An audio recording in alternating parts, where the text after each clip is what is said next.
They say courage isn't the absence of fear, but choosing what matters most when no one else is watching. When a seasoned A-10 pilot is ordered to ferry her beloved warplane to retirement, she's expecting a quiet goodbye. But the call of duty doesn't retire with the uniform. As her final flight veers into an unexpected rescue, one veteran's resolve will test the meaning of sacrifice and honor for an entire generation.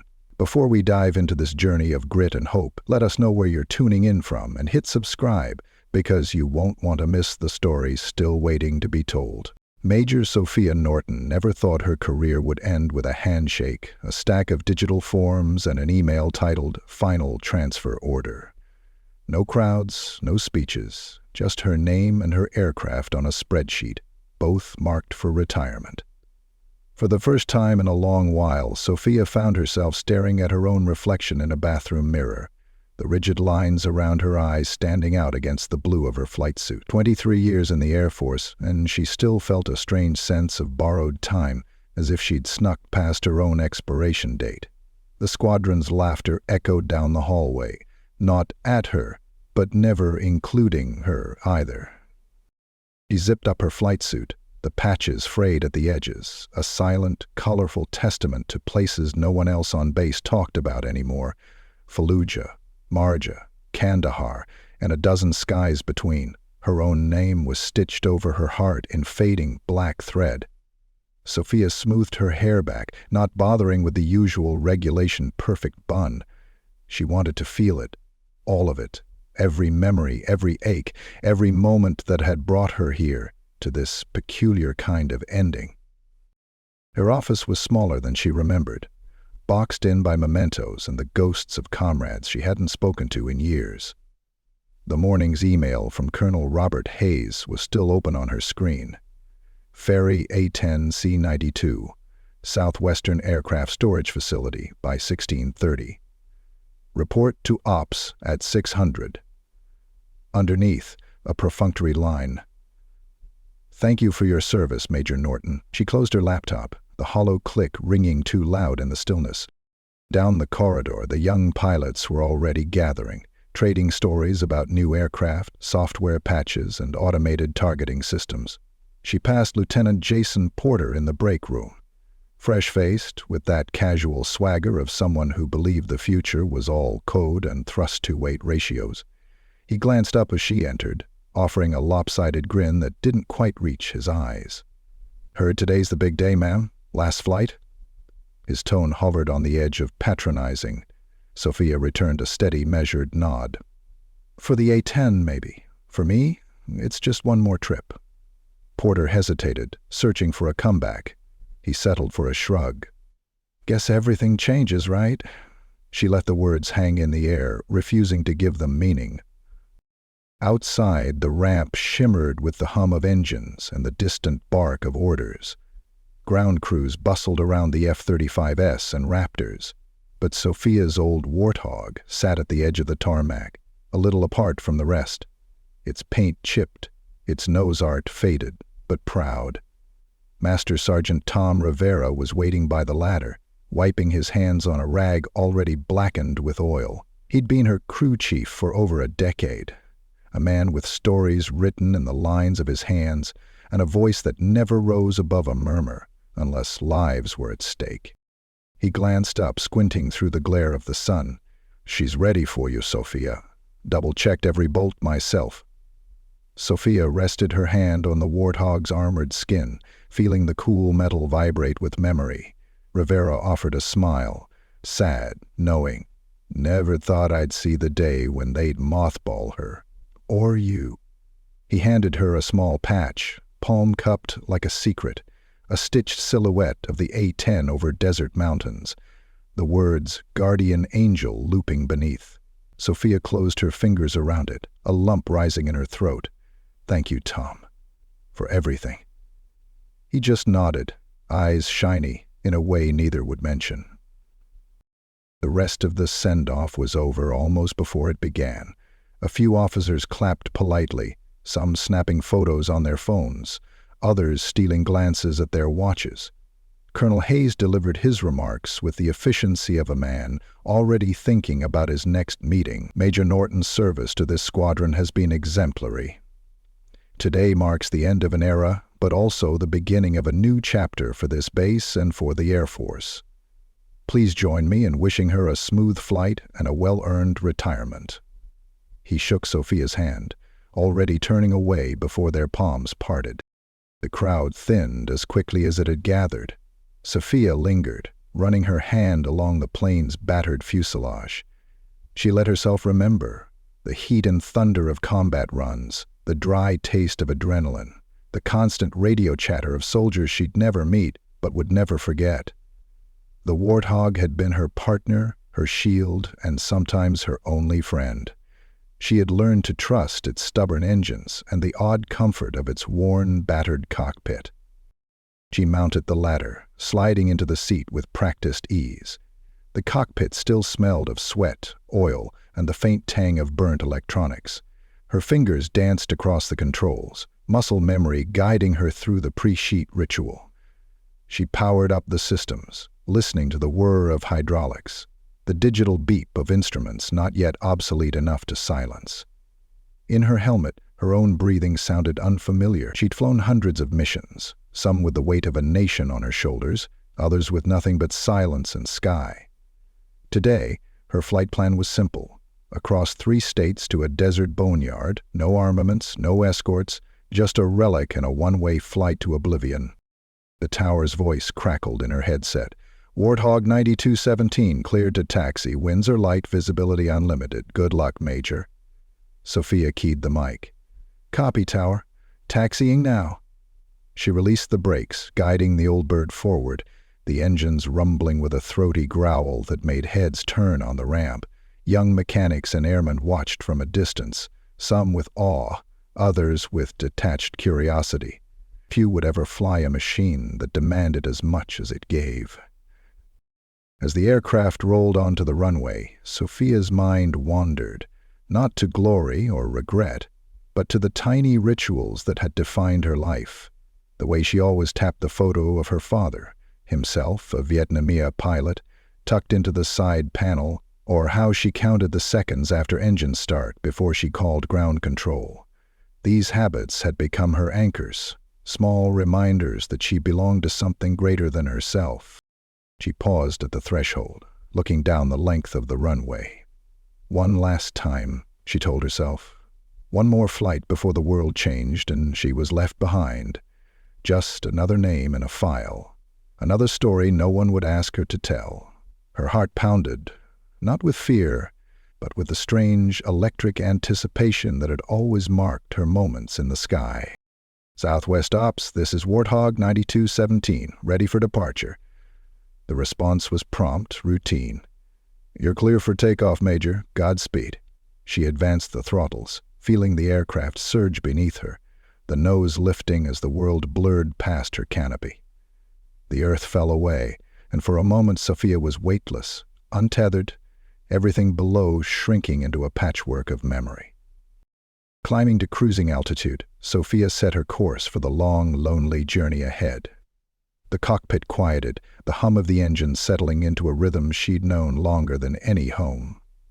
She let her mind drift, sifting through fragments of her career.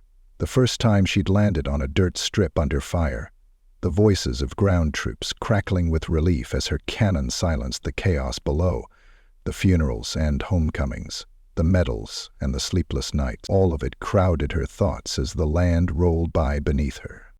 But for all the weight of her memories, Sophia felt a curious lightness. There was something honest in the solitude, something sacred in being alone with the sky. She was not sentimental, she would not cry, not for herself and not for this airplane. Instead, she offered a silent promise to the machine and the ghosts it carried. She would finish this journey with the same resolve she'd shown in every fight. Miles away, in the glass-walled comfort of the operations center, Colonel Hayes reviewed his checklist, barely glancing at the blip on his screen that marked Sophia's flight path. To him, the transition was inevitable, the march of technology unrelenting. He believed in the future, in sleek machines and digital interfaces, in the world his young pilots would inherit. He did not see the loss, only the gain. But somewhere deep down, he wondered, briefly, what would become of the stories left behind, the wisdom untapped, the courage unrecognized. Sophia's radio crackled with routine traffic, civilian airliners and cargo planes making their slow progress east and west. She responded automatically, her hands steady, her mind steady, her heart tuned to the slow drum of hope and uncertainty. The desert was still hours away, but she was already a world apart from the place she'd called home. In the rearview mirrors of the squadron, Sophia Norton's absence was a void, small at first, but growing with every mile she put between herself and the base. For her, the flight was not an ending, but a kind of beginning. A test of what remained when everything else was stripped away. And as the horizon beckoned, painting the sky in shades of gold and blue, Sophia pressed onward, the last of her kind and not yet finished with the fight. Sophia Norton never believed in omens, but as she walked the narrow corridor toward the hangar for the last time, every detail felt heavy with meaning. Her footsteps echoed in the sterile hallway, more hollow than she remembered, as if the base itself were trying to say goodbye in its own indifferent way. She passed glass cases filled with faded photos and tarnished medals, artifacts from wars nobody asked about, reminders of heroes whose names had slipped from memory. She caught glimpses of herself in the reflections. Older, thinner, a survivor of things that left their scars on the inside. She kept her head high as she entered the hangar. The scent hit her first. Old jet fuel and new hydraulic fluid, steel and sweat, the unmistakable tang of hope and regret all mixed together. Technicians hurried about, prepping next-generation aircraft with tablets and diagnostic tools, barely glancing up at the aging A-10 parked at the far end, as if her presence was a ghost they couldn't acknowledge. But a small group gathered at the Warthog, those who understood what was about to be lost, even if no one else did. Master Sergeant Tom Rivera was waiting there, posture stiff, uniform clean but patched in places that hinted at decades of service. He was checking the aircraft's undercarriage with the precision of a man who understood that machines, like people, could betray you only when you stopped caring for them. When Sophia approached, he straightened and offered a slow, genuine smile. "Didn't think they'd let her go without one more check," he said, voice low. "I made sure she's ready for you, Major. She'll get you there and back, if you'll let her." She could have joked, but didn't. Instead, she reached out and touched the cool metal of the fuselage. "It's only one way this time, Tom. Just the boneyard." The truth ached in her throat, unexpected. She looked into Rivera's weathered face, reading the sadness in his eyes. He'd spent his whole career keeping these planes alive, even as the world kept trying to write them off. His loyalty was a comfort, a rare constant in the whirlwind of her military life. "You remember Kandahar?" he asked quietly.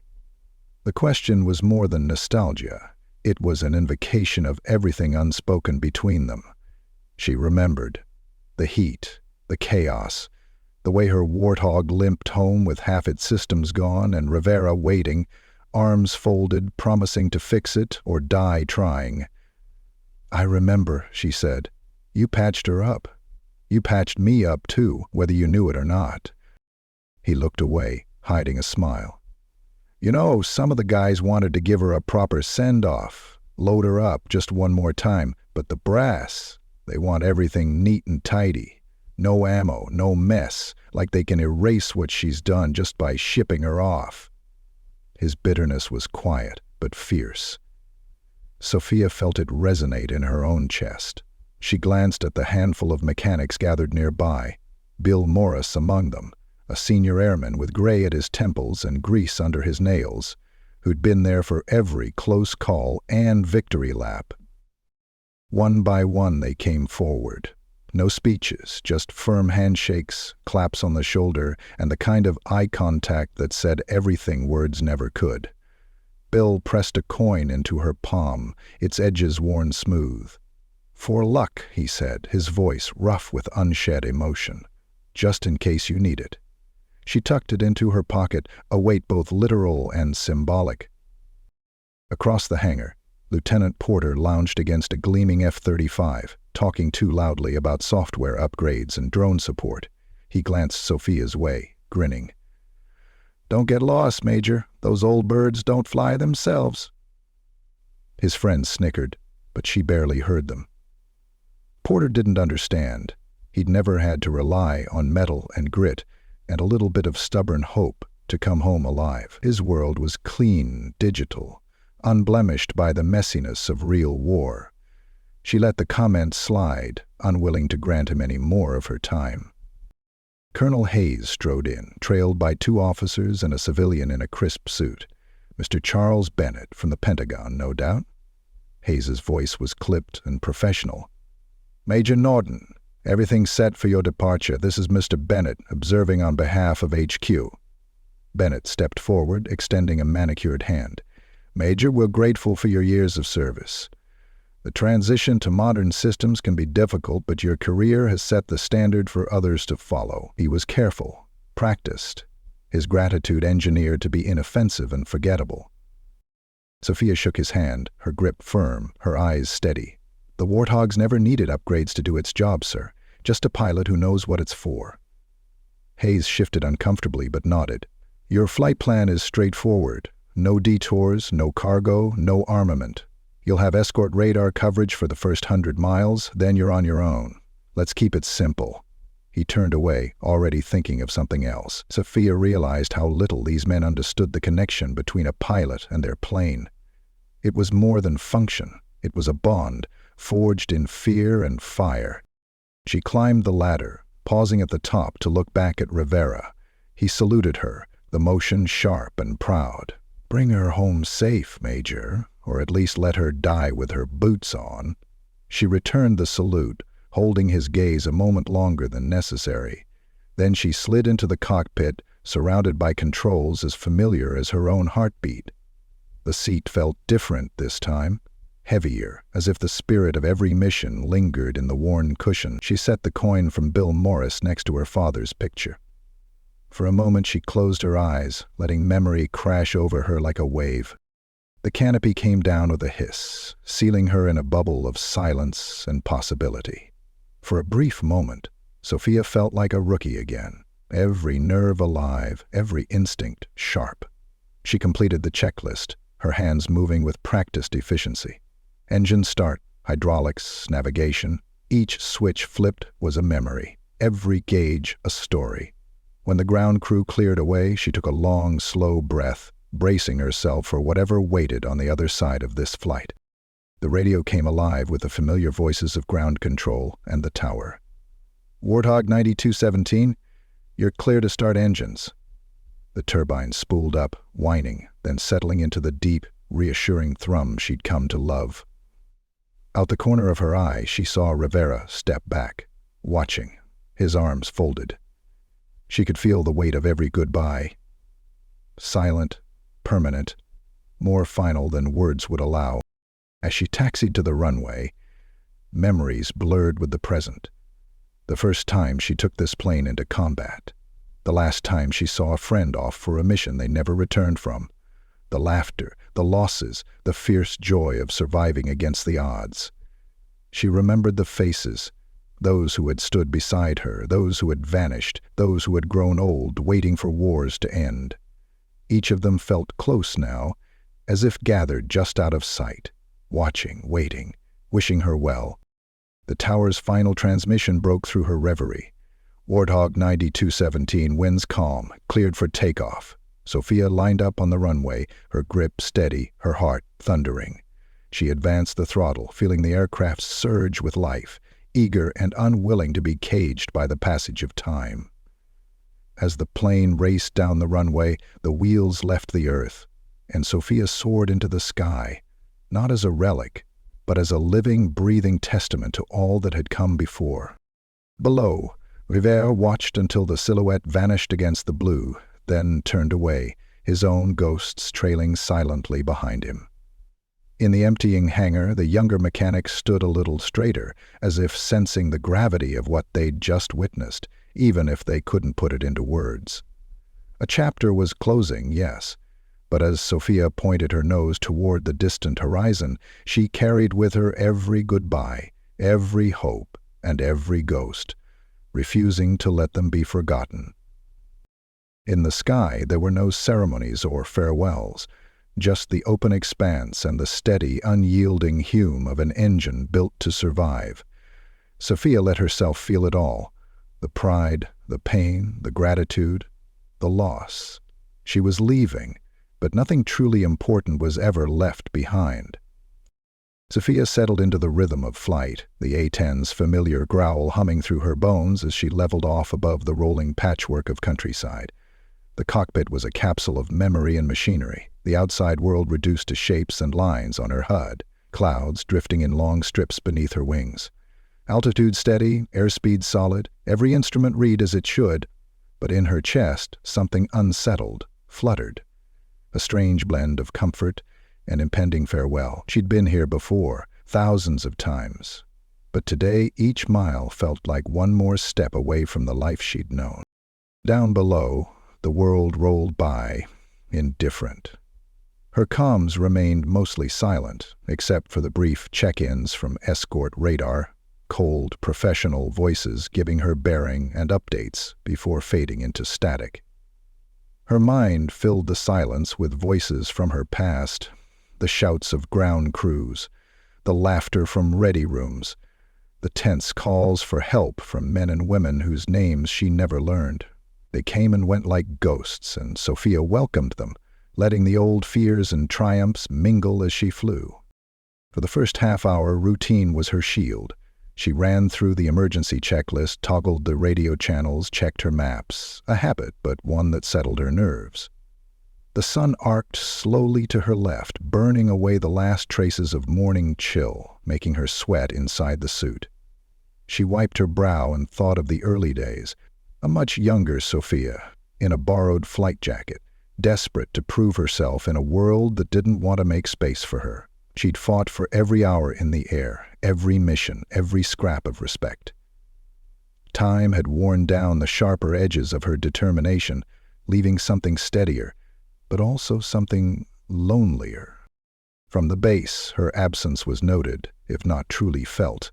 In the operations center, Colonel Hayes sipped his coffee, glancing only occasionally at the screen where Sophia's transponder crawled across the map. To him, it was another job completed, a step closer to an upgrade, the end of an era that he'd already mentally shelved. "Major Norton is en route, sir," one of the young officers reported. Hayes nodded, unconcerned. "Let's keep her on the book until wheels down, then notify storage, close out the log, and move on to the F-35 refit brief." The squadron, meanwhile, returned to their daily patterns, some pilots indifferent, some quietly wistful, but most too young to feel the loss in any real way. Lieutenant Jason Porter watched from the break room, idly spinning a pen as he listened to chatter from other pilots about upcoming drone trials and VR simulators. Someone mentioned Sophia's flight, half joking. "She'll probably take the scening route, get one last look at the world before they pack her away." Porter shrugged, unsure whether he envied or pitied her. To him, the A-10 was a curiosity, a living fossil. "Old war horses like her never really know when to quit," he said. "I just hope she remembers there's no reset button out there." Yet there was one space where Sophia's departure left a wound, a quiet, private ache. In the maintenance bay, Tom Rivera lingered by the empty spot where the Warthog had rested just that morning. He ran a hand along his tools, fighting the urge to radio Sophia one more time, to double-check her systems, to remind her that not everyone had moved on. The ground crew moved quietly, voices subdued. Bill Morris, the senior airman, found Rivera staring out at the empty tarmac. "Feels different," Bill said, "like something important just left and nobody noticed." Rivera grunted, wiping his hands on a rag. "Some things you don't replace," he murmured. "You just try not to forget." Alone in the sky, Sophia tried not to dwell on what she'd left behind. But the silence had a way of prying at old wounds. She thought of the ones who'd fallen, the letters she'd written to families, the nights she'd lain awake after missions, staring at the ceiling and wondering if the cost had been worth it. She thought, too, of the unexpected joys. Students she'd mentored, the first time she'd landed on a strip under fire and known she'd made a difference, the notes and patches and battered coins pressed into her palm as tokens of gratitude from those she'd saved. All of it swirled inside her, heavy as armor, light as hope. The radio crackled and Sophia tensed. "Warthog 9217, this is traffic control. Confirm your heading for the next sector," she answered, voice calm and clear, every syllable a small act of discipline. "Affirmative, traffic control, holding course, as filed." She felt her heart slow, her body settling back into its practiced calm. Flying was the only place she'd ever felt truly at home, alone, responsible, necessary. Yet doubt crept in, soft as mist. Was this how it ended for everyone, she wondered? A long, slow flight to nowhere, no audience, no fanfare, just the gradual erasure of one's purpose? She remembered the old pilots she'd known early in her career, their quiet dignity in the face of change, their struggle to let go. Now, she was the one at the end of the story, and she wondered if she'd prepared enough for the quiet that would follow. Her eyes swept the horizon, searching for threats, even though her route was clear. Her mind wandered to the soldiers she'd covered on the ground, the calls for air support, the tight, desperate voices on the radio. "Just one more run, ma'am. Just one more pass." How many times had she been the answer to a prayer, the shield between hope and oblivion? She had never seen herself as a hero, but she'd known, in her heart, what it meant to be needed. Outside, the sky was vast and blue, the world below shrinking as she pressed on. Her hands rested easy on the stick, her gaze steady. In the distance, mountains rose like old friends, familiar and indifferent. It was the kind of view that made her think of all the journeys she'd taken, not just in the air, but through the hard-won battles for respect and belonging. Jean-Pierre.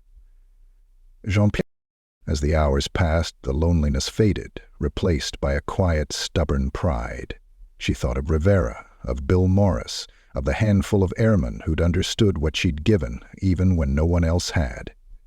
She thought of her father's photograph, faded now, edges curling, always tucked close.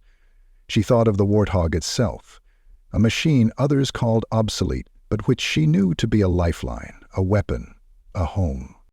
Her instruments flickered, reporting a minor fluctuation, but she handled it without thinking, her body trained to react. She was the sum of her experience, the living memory of every mission, every crisis, every act of survival. If this was the end, she would meet it, head-on, unflinching. At the halfway point, she keyed her mic to check in, keeping her voice even.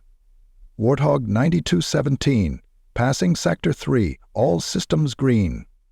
The response was a simple acknowledgement, nothing more. She wondered if anyone really listened on the other end, or if her words were just radio static lost in the ether. For a moment, she allowed herself to imagine the future. The planes flown by code, the pilots replaced by remote operators and algorithms, the memories of war stripped of their faces and names. She wondered what would be left for the next generation, what stories they would inherit, what lessons they might forget. But she pushed the thoughts aside. For now, there was only the sound of the engines, the steady beat of her heart, the promise of another horizon. Whatever else waited for her at journey's end, Sophia would finish this flight with honor. She adjusted her course, eyes forward, mind clear, doubt falling away behind her like the contrails that faded in the high, cold air. Unseen, far below, a convoy of army vehicles crept along a narrow road, oblivious, for now, to the silver warplane carving a line overhead. In the coming hours, fate would bring lives and choices colliding in ways none of them could yet imagine. But for now, Sophia pressed on, not as a relic or a cautionary tale, but as a pilot, present and purposeful, flying her last mission with every ounce of skill and heart she'd ever possessed. At 15,000 feet above a mosaic of desert and scrub, Sophia Norton glanced at the faint outline of mountains ahead and allowed herself a slow exhale. This part of the flight was supposed to be the quietest. An empty stretch of airspace, clear of civilian traffic, miles from anything but the whistling wind and the quiet pulse of the A-10's engines.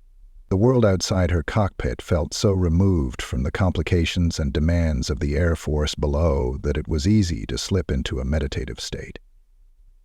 She found herself running a fingertip over the photograph of her father taped beside her console, drawing from the familiar ritual the comfort she'd always needed.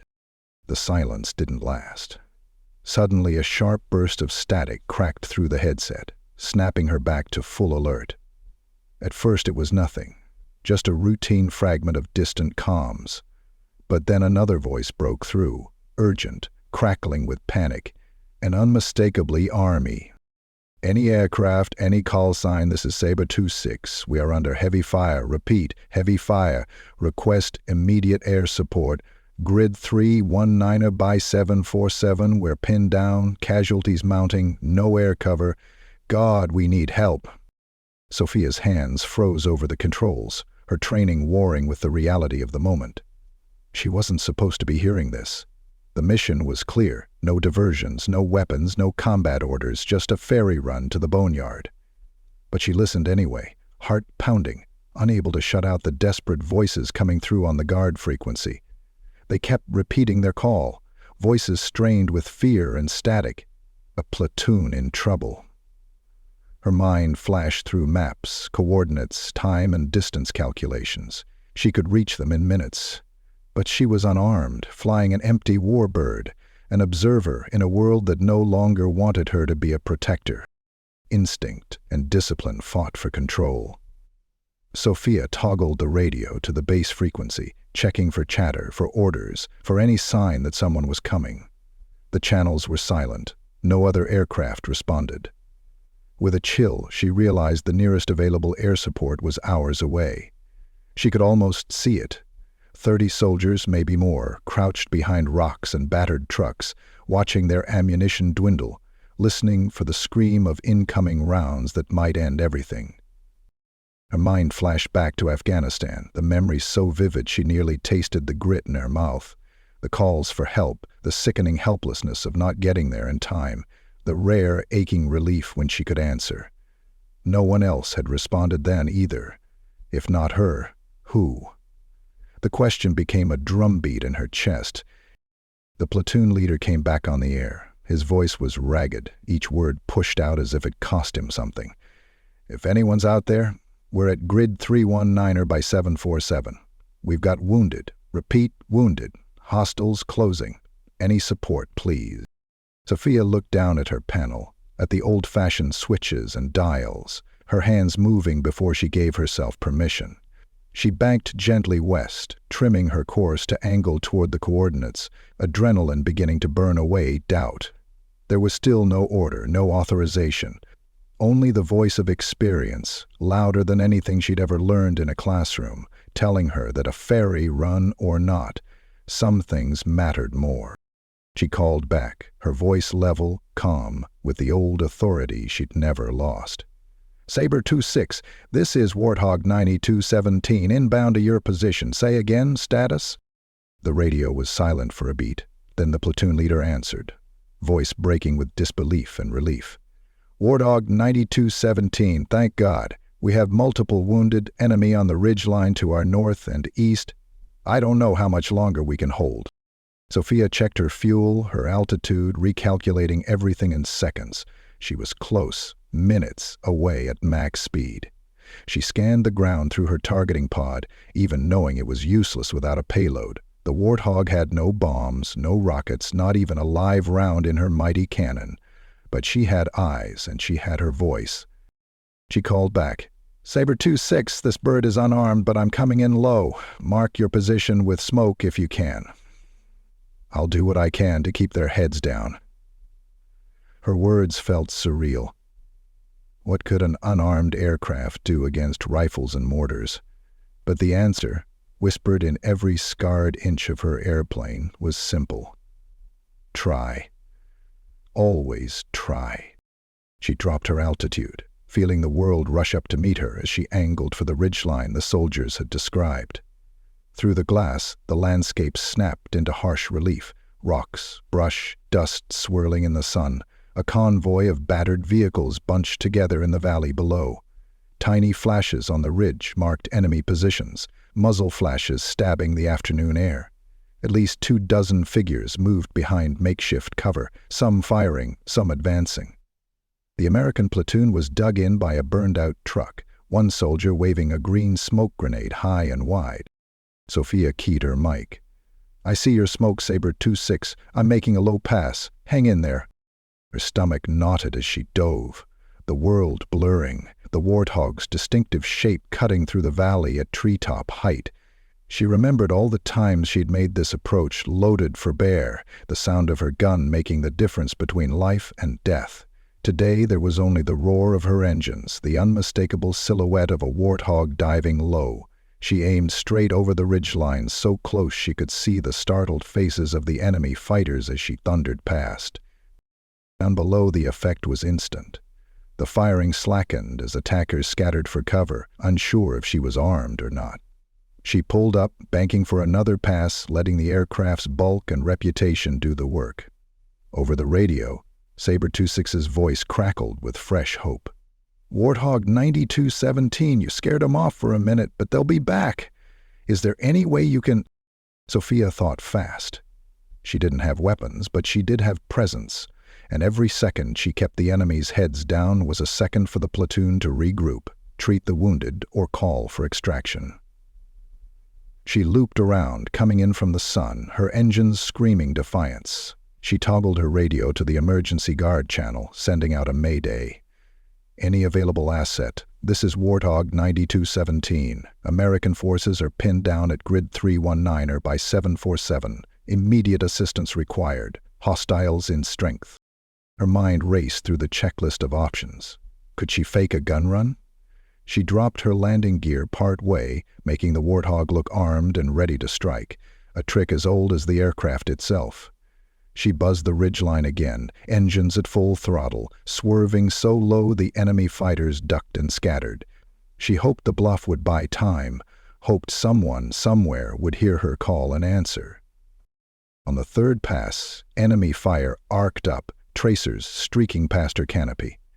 Sophia kept her nerve, rolling and banking, giving the platoon below a chance to move, to breathe, to fight another minute. She checked her instruments.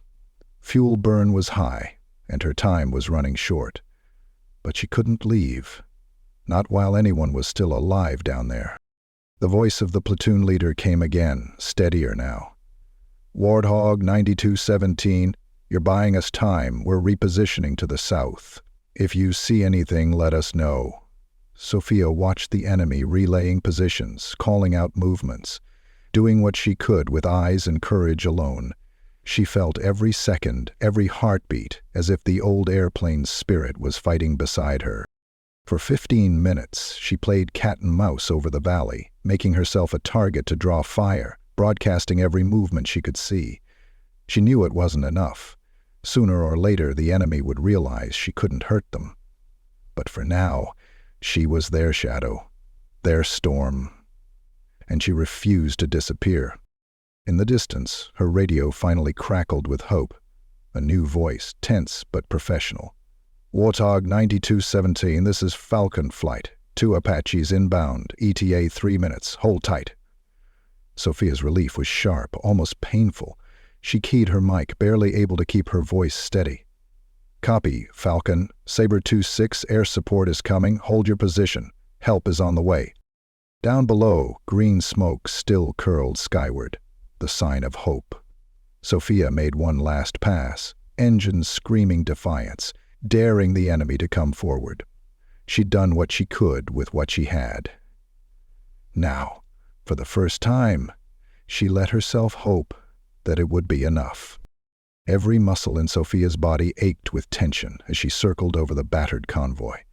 The radio traffic had shifted from panic to an urgent, focused rhythm, and she could hear the platoon leader's voice steady with hard-earned grit, calling out movements, checking on the wounded, coordinating their slow withdrawal to better cover. Above them, Sophia's Warthog roared again and again across the narrow valley, making pass after pass. No ordnance, but all the menace her reputation could muster. But above the vanguard, she had become the embodiment of the threat, the shadow that stalked the enemy with nothing but resolve and iron in her veins. Yet every pass grew more dangerous. Enemy fire was getting bolder, probing with each burst, trying to guess if she was bluffing. On her last sweep, a streak of tracer fire had slashed so close to her canopy that the air shimmered with heat. The old A-10 responded to her every command, but Sophia could feel the weight of each maneuver pressing into her bones. She was pushing both herself and the warbird past what any manual would recommend, and still she refused to leave. Her mind darted through possibilities. The Apache gunships were inbound, but 3 minutes can be a lifetime in a firefight. The ground below was a chessboard of chaos. She had no weapons, no authority, only her own sense of what was right, honed by decades of doing the job that mattered most, when it mattered most. She could almost hear Rivera's voice, low and stubborn. "You do what's right, not what's easy." She forced herself to think like an enemy soldier. If she were down there, what would make her hesitate? She dove lower than ever, pulling up only at the last possible moment, the aircraft's engines shrieking over the ridgeline. She toggled her external lights on and off, making herself look as if she was lining up for a gun run. The enemy fighters ducked again, their fire breaking as they scrambled for new positions. With her free hand, Sophia snatched up the battered coin Bill Morris had given her, rolling it between her fingers for luck. If this was to be her last day in the sky, she'd spend it gambling everything on the hope that one pilot and one machine could still make a difference. She spoke into the radio, her voice clipped and authoritative. "Sabre 2-6, you've got cover. Move your wounded. I'll keep them busy." She coordinated with the platoon leader, relaying enemy positions from her bird's-eye view, warning them of flanking movements. When she spotted a pickup loaded with heavy weapons cresting a distant hill, she called it out instantly, helping the platoon adjust their position before the barrage landed. Over and over, she let her presence disrupt the enemy's plans, using every trick she'd learned in a lifetime of combat flying, even bluffing a mayday, as if she were bringing in a full strike package. A voice crackled over her headset. "Falcon flight, closer now.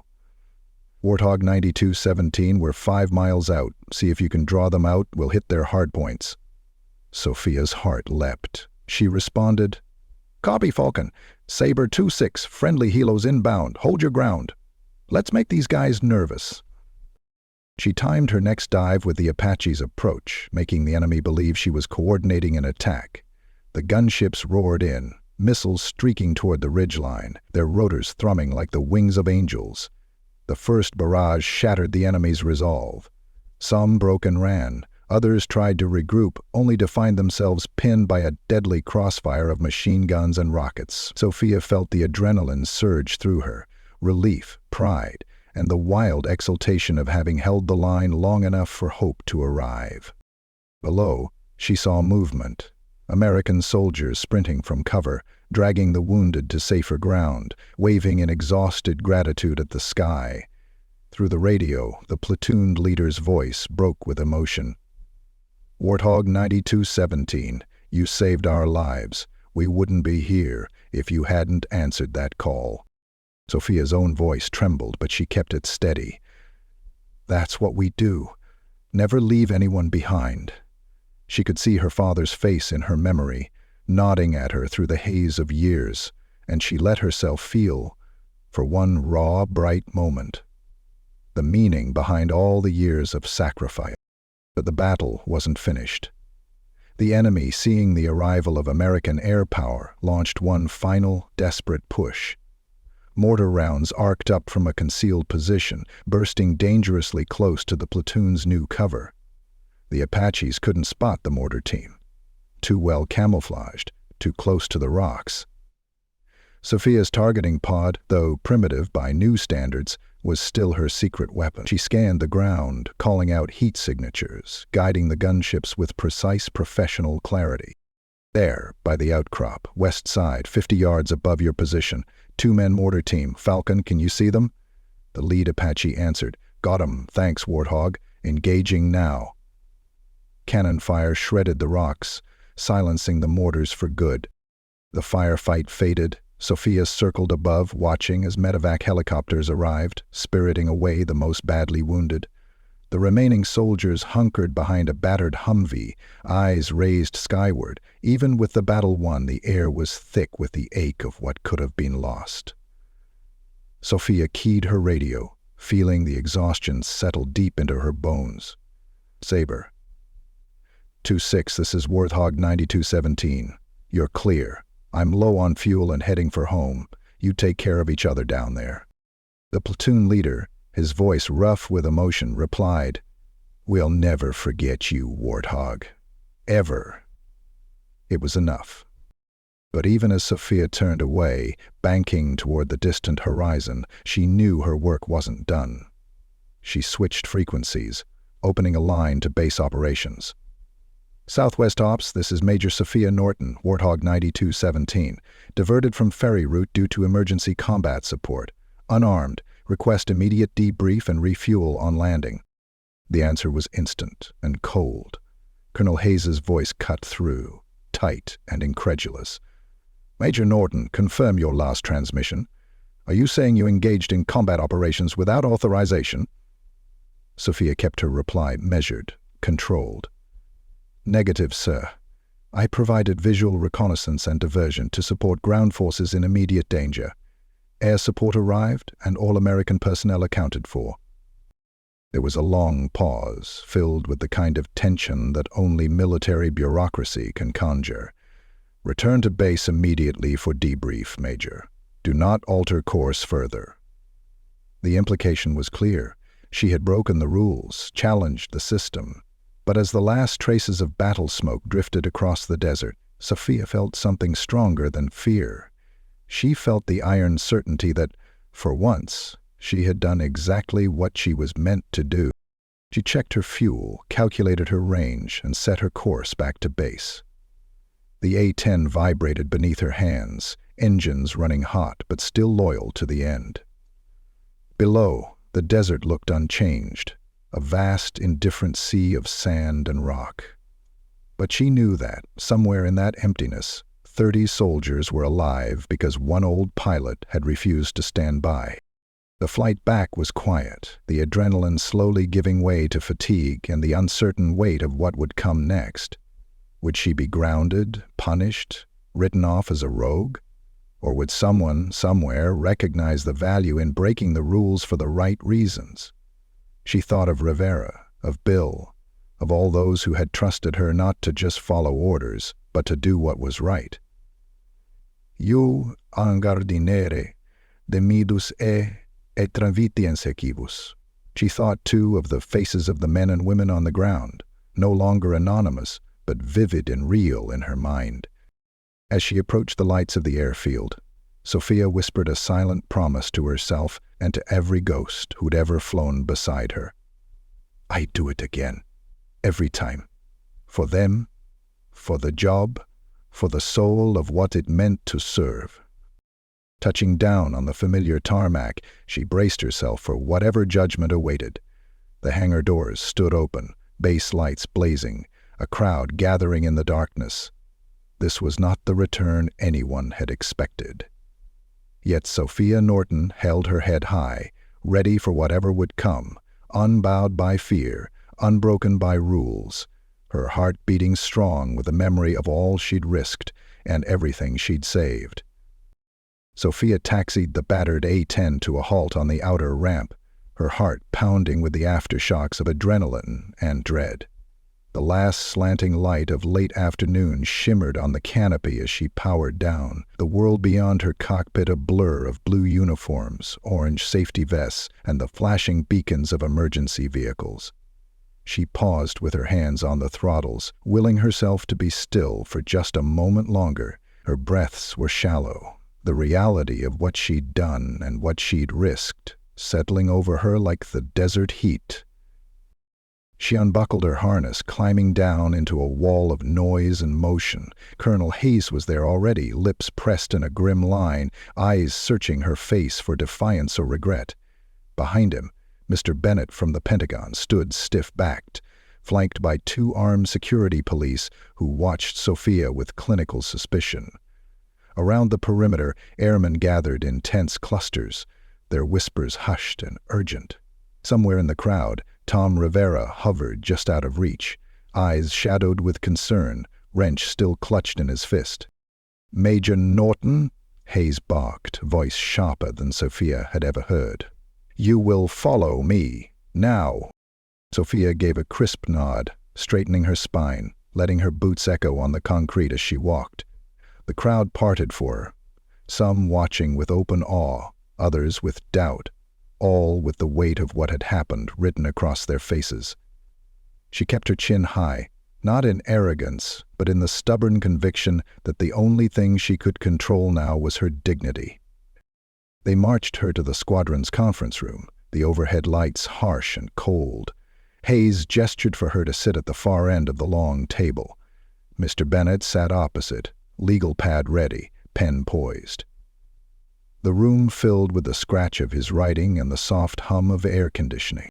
"Major Norton," Bennett began, formal and dispassionate, "do you understand the seriousness of your actions today?" Sophia met his gaze, her voice steady. "Yes, sir. I deviated from my flight plan, engaged in unauthorized support of ground forces, and used an unarmed aircraft in a combat zone." Hayes leaned forward, frustration simmering. "You knowingly disobeyed direct orders, put yourself and valuable Air Force property at risk, and exposed this base to scrutiny from higher command. What justification can you possibly offer?" Sophia looked between the 2 men. A U.S. Army platoon was in imminent danger. No other support was available. I was the only asset in range. I did what any pilot with a conscience and a memory would do. Bennett's pen paused mid-scratch. "Your aircraft was unarmed. What did you hope to accomplish?" "I bought time," Sophia answered, unwavering. "I made the enemy think twice. I coordinated with ground forces, identified enemy positions, relayed intel, and drew fire away from our troops until air support arrived." The colonel's jaw tightened. "And if you'd been shot down, if you'd failed?" She thought of the faces she'd glimpsed through her canopy, the battered trucks, the flash of green smoke. "If I'd done nothing, they would have died. I'd rather answer for my choices than live with their blood on my hands." There was a long silence. The air in the room felt thick with the tension of old values clashing with new rules. Hayes looked away, tapping his fingers on the table. Mr. Bennett wrote something else, then looked up, measuring her with a bureaucrat's gaze. "Major Norton," Bennett said quietly, "the military relies on discipline, not heroics. Do you understand that?" Sophia nodded. "Discipline matters, but so does judgment. That's what you taught us to have, the courage to do the right thing when no one else will." Bennett sighed, closing his notebook. "This isn't over. You'll be grounded pending a formal inquiry. Return to quarters and remain available for further questioning." She stood, saluting sharply. Hayes returned it almost despite himself. For a moment, something passed between them. Not forgiveness, not approval, but a flicker of respect that belonged to another era. The hallway outside was quieter. Most of the crowd had dispersed, their hunger for drama replaced by the uncomfortable weight of what-ifs. Sophia stepped into the twilight, feeling suddenly profoundly tired. Tom Rivera found her beside the hangar, wrench still in hand. He looked at her, eyes shining. "You did the right thing, Sophia. "Everyone who matters knows it," he said softly. She managed to smile. "That might not be enough, Tom." He shook his head. "It's all that ever was. You gave them a chance. That's what this job's about." They walked in silence, past the hulking silhouette of the Warthog, scarred, dented, but still standing. Other airmen looked on, some nodding in quiet solidarity, others unsure where their loyalty should lie. Sophia saw Bill Morris in the shadows, his hand raised in silent salute. Night settled over the base. Alone in her quarters, Sophia stared at the ceiling, replaying every moment, every decision, every voice on the radio. She wondered what her father would say, if he would scold her for insubordination or embrace her for courage. She suspected he would do both. As the inquiry loomed, the news of her actions spread far beyond the walls of her base. In the barracks, soldiers whispered her name with gratitude and awe. Messages began to arrive, first from the rescued platoon, then from others who'd heard about the lone A-10 that had held the line with nothing but nerve. Each message was a thread in a tapestry Sophia hadn't intended to weave, binding together the past and present, pilots and infantry, those who knew what it meant to act when everything was on the line. Within days, the story caught the attention of the media, then politicians, then the higher echelons of command. Some condemned her as reckless, a symbol of outdated thinking in a modernizing military. Others defended her as the last of a breed, the living conscience of the service, a throwback to a time when rules bent for the sake of the mission. Sophia watched the debate from her window, listening to the distant sound of jets, feeling the ache of suspension. She refused to indulge in regret. She answered every inquiry with the truth. She did what she was trained to do, what her heart and conscience demanded. She would do it again. And then, one morning, the door to her quarters swung open. Hayes stood there, less a figure of authority than a fellow airman caught in the gears of history. "You're wanted in the main hangar," he said. "Now?" Sophia didn't ask why. She donned her uniform, the patches and wings just as worn as the morning she'd flown out, and made her way into the light.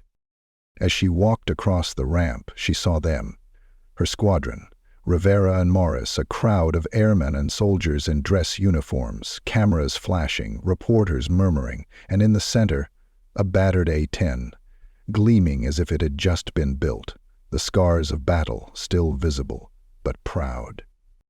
Hayes stepped forward, voice strong and clear. "Major Sophia Norton, for actions above and beyond the call of duty, for risking everything when others would have turned away, and for saving American lives through skill, judgment, and courage. You are hereby commended." There was applause, sudden and overwhelming. Rivera grinned, Morris clapped her back, and the rescued platoon, flown in for the ceremony, stood at attention, eyes shining with gratitude. Sophia looked at the faces in front of her. She saw doubt, admiration, relief, and most of all, understanding. She had been tested, not just as a pilot, but as a person. She had not been perfect. She had broken rules, defied orders, risked everything she'd built. But in the end, standing on the edge of sacrifice, she had chosen the kind of legacy her father would have recognized. And as the crowd cheered, the sun broke through the clouds, painting the hangar in gold. For the first time in weeks, Sophia felt hope, not just for herself, but for every airman and soldier who still believed that one person, with enough courage, could make all the difference. Sophia stood in the sun-washed hangar, the roar of applause still ringing in her ears, but it was the quiet after the ceremony that made her feel everything at once. The crowd had begun to thin, reporters peeling away with their sound bites, officials shaking hands and congratulating each other, but the people who mattered lingered. The airmen, the soldiers she'd saved, the men and women who had built a lifetime's worth of trust and respect around her. It was in their steady, silent presence that she felt the weight of the day finally settle. She took a slow walk along the length of her A-10, letting her fingers trace the battered skin and worn rivets of the old warbird. The aircraft looked different now, not just a relic bound for storage, but a living memory, a testament to everyone who had ever flown or fixed or defended it. Rivera approached quietly, toolbox still in hand, his eyes damp but proud. "She's not going to the boneyard, you know," he said, voice low but warm. "Command changed their mind. They're keeping her here. For training, for legacy flights. Maybe as a reminder that sometimes the old ways still matter." He paused, giving her a sidelong glance. "And maybe because there are more pilots like you than they realized." Sophia grinned, feeling the relief bloom in her chest. "She belongs here. So do you, Tom." He shook his head, smiling. "We both got some good miles left, Major." The crowd of rescued soldiers clustered around her, Captain Drew Carter at their center, his face less haunted than it had been. He extended his hand, then pulled her into a quick, fierce embrace. "You didn't just save my platoon, ma'am. You saved all of us. Sometimes I think we forget how much we need each other. On the ground, in the air." He stepped back, nodding at his men. "If you ever need anything, you call. We mean that."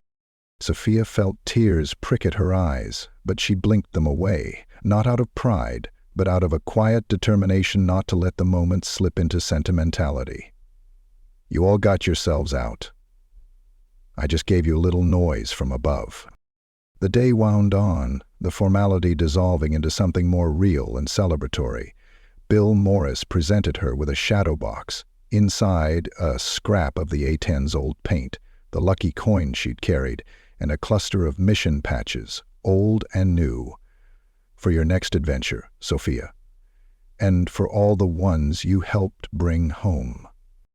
Porter, the young lieutenant who had once dismissed her as a relic, lingered at the edge of the gathering. He watched the laughter, the quiet congratulations, the way Sophia's presence drew every generation of the squadron together. Finally, he stepped forward, clearing his throat. "Major, I was wrong about you. About all this." He looked at the A-10, then back at her, embarrassment on his face. "You showed us what it really means to lead. I hope we get to learn from you for a while longer." His humility, awkward but genuine, was more honest than any apology. Sophia nodded, offering him a hand. "The only thing worth more than flying is making sure the next person can do it even better. That's our job now." A gentle breeze rolled through the open doors of the hangar, carrying the sounds of the base and the sense of jet fuel and sun-warmed metal. It was a strange kind of peace, one she hadn't dared imagine just days before. She looked up at the flag snapping on its mast, the painted tail of her Warthog catching the light, and realized she wasn't mourning an ending at all. She was witnessing the beginning of something she'd helped shape, a future built on sacrifice and stubborn hope. As dusk crept in, Colonel Hayes rejoined her, the stern lines of command softened into something like camaraderie. "You know, when I first heard what you'd done, I was ready to court-martial you." His voice was wry, but not unkind. "But watching what's happened here, I realize we need both, rules and the people who know when to break them." He extended a hand. "I'm proud to have served with you, Sophia."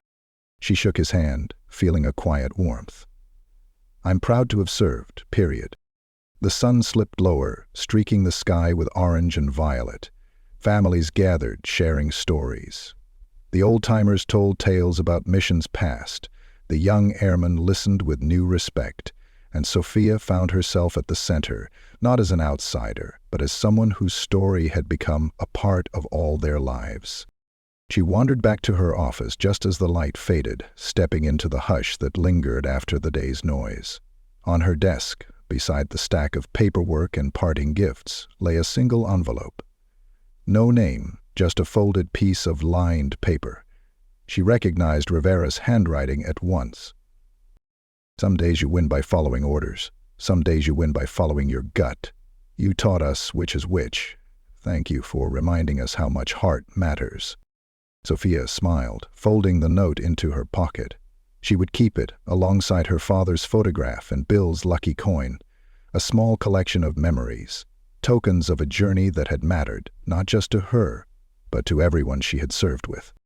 Night came fully to the base, stars kindling over the runways, the world slowing to a hush.